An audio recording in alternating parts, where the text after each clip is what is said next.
I'm here to talk with you all today about a phenomenon that is literally changing the world and has probably affected the lives of every single individual in this room in one way or another. And unfortunately, a phenomenon that is well below its full potential. What I'm speaking about are philanthropy's big bets on social change. And by big bets, what I mean are moments in time when a wealthy individual or a foundation makes an extraordinarily large commitment to achieve something in the world. In some of the research I'll cite in a moment, we look at $10 million contributions and above, 10 million to hundreds of millions of dollars. But in essence, what a big bet is a decision when a donor gives a gift that is significant to them, that is a material choice, that for the recipient, it is a change in their level of resources, and hopefully, it's a bet that is thoughtful and long-lasting. Of course, for big bets to be something that's even conceivable, two things need to be true. One is there needs to be wealth. The image that you see right now has signatures, all of whom come from billionaires. In the United States alone, there are over 500 billionaires. Now, other speakers and other times talk about the levels of wealth that exist in the United States and around the world today, and I'm not here to talk about the dynamics that have brought that to be and some of the challenges with it. But today, there is enormous wealth, as there has been at many points in our history. The second condition, though, for aggressive and ambitious big bets on social change is that there be generosity.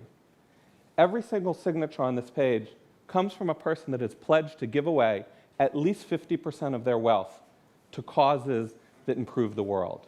Now, I want to pause just for a moment on that. It's not to be taken for granted that someone would want to give away the vast majority of their wealth.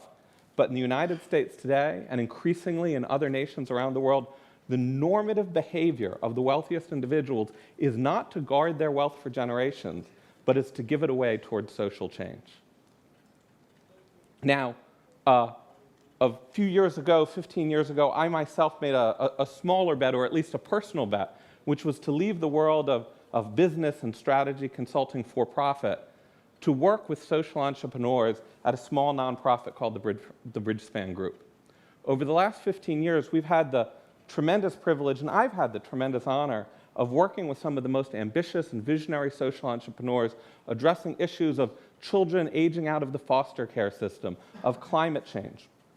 And today, we see an intersection of extraordinarily ambitious donors and extraordinarily ambitious social entrepreneurs. And I've had the benefit of sitting in rooms where they are trying to structure big bets to make a huge difference. And today, we sit at a crossroads.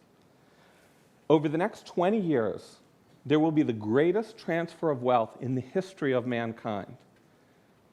Trillions of dollars going from one generation to the next. And a great deal of that wealth will go to fund philanthropy and charitable causes. Now, on one path, that wealth could lead to incredibly smart, ambitious, and perhaps even risky bets that affect every type of social change and justice issue that all of us could imagine. On another path, some of that will happen, but a lot could go to doing much of the good works that we see taking place every day, but not with the vision and ambition that could truly change the direction of mankind. Now, why is it that I say big bets, big concentrated ambitious bets make a difference? Behind the vast majority of the social causes that any one of us would think of as the most effective and hopefully the best, there lies a big bet from a philanthropist. Take, for example, KIPP Academies, which is the image in the bottom corner of this screen. KIPP Academies in the early 2000s was a small but promising charter school. It had two schools, one in New York and one in Houston. But it had vision and ambition and promise. And the Fisher family, Don and Doris Fisher, made a $15 million investment in KIPP Academies at a time when its budget was only $5 million. Some people thought that it was a crazy bet. Today, KIPP Academy serves over 70,000 students and is in 183 schools and has in many ways legitimized it in the United States. Richard Barth, their current CEO, would say that that gift not only gave them the resources to make a difference, but fundamentally changed the scope of their ambition. The stories behind decreases in the rates of malaria in the developing world, the marriage equality movement in the United States over the last decade, and even in the 80s and 70s, the rebirth and strengthening of a conservative ideology on the American political scene. All of them had philanthropies that made big bets hidden behind the scenes. Our research shows that behind 75% of the most effective social movements and over 90% of the most highly regarded nonprofits, there lies a big bet. What's the particularly good news? These are the kinds of causes that philanthropists, those with the greatest wealth, want to support. Whether it's ending hunger, stopping human trafficking, conserving our most precious land resources, the public statements, the private statements of the wealthiest individuals show that for 80% of them, that is what motivates them to give away their wealth.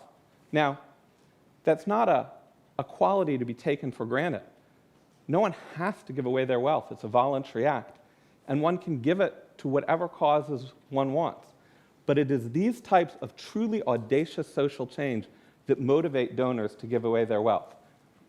Almost all donors also want to support their alma mater, their local hospital, a number of the key traditional institutions that undergird our society. Those are important. But the dominant goals are truly audacious. So what's the problem? There are very few big bets on social change. Our data has looked at every single identifiable $10 million commitment made by an individual or a foundation since the year 2000. And on average, there are only 100 such commitments made to broadly defined social change per year. Now, for me personally, a single $10 million commitment would be inconceivable, and perhaps for many of you listening to this, you're in the same situation. But compared to the level of wealth that exists in this country and around the world, and compared to the level of wealth that is actually being given away, these numbers are minuscule. And if the Bill and Melinda Gates Foundation is removed from these statistics, there are only around 60 such commitments per year. We call this the Aspiration Gap. 80% of the desire of philanthropists, the genuine desire, who are already giving away their wealth, is to fund audacious social change, but not that many gifts seem to occur. So where are the big bets going? The big bets are going to the very traditional institutions that we all know well: hospitals, universities, arts institutions. Again, important for our society, but often well-funded and not the drivers of the generosity in the first place.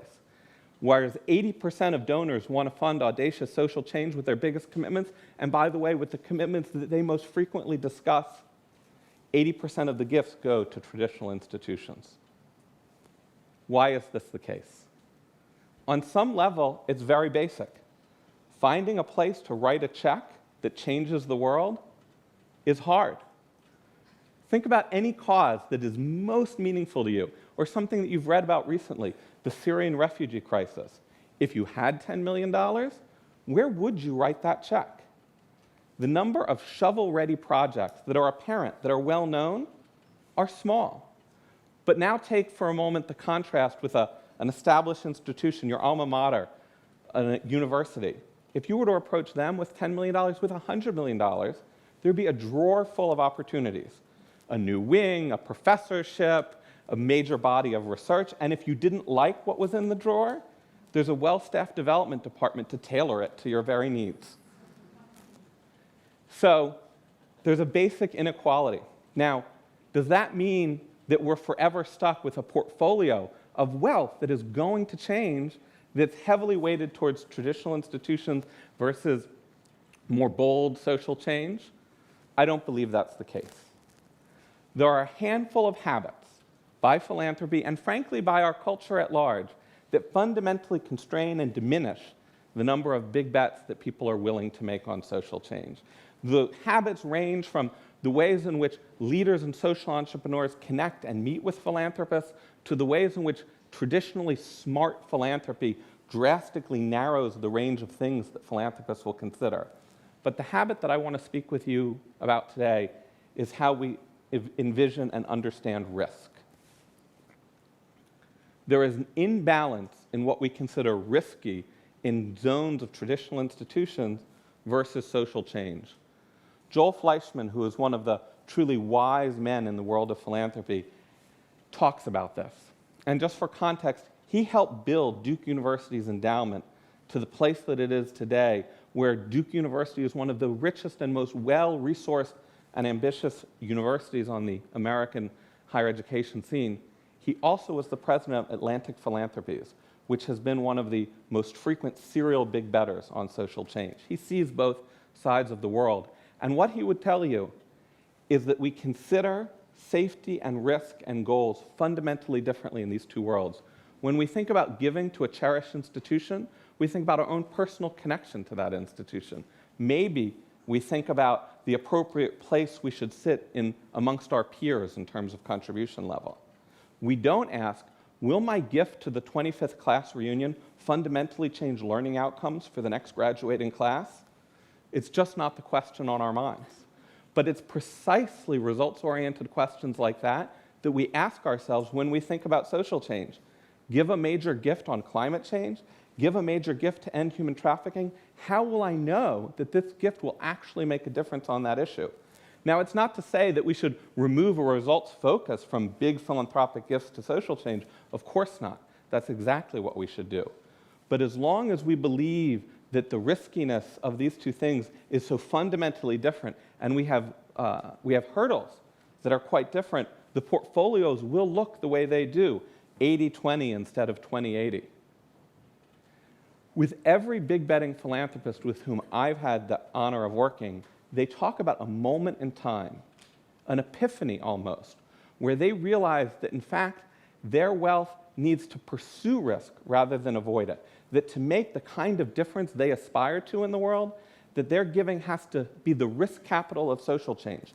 Concentrated large gifts from philanthropy can do things that government money cannot do, that small individual contributions cannot do. It can take these bold risks, and all of the big bettors come to that realization at one point or another.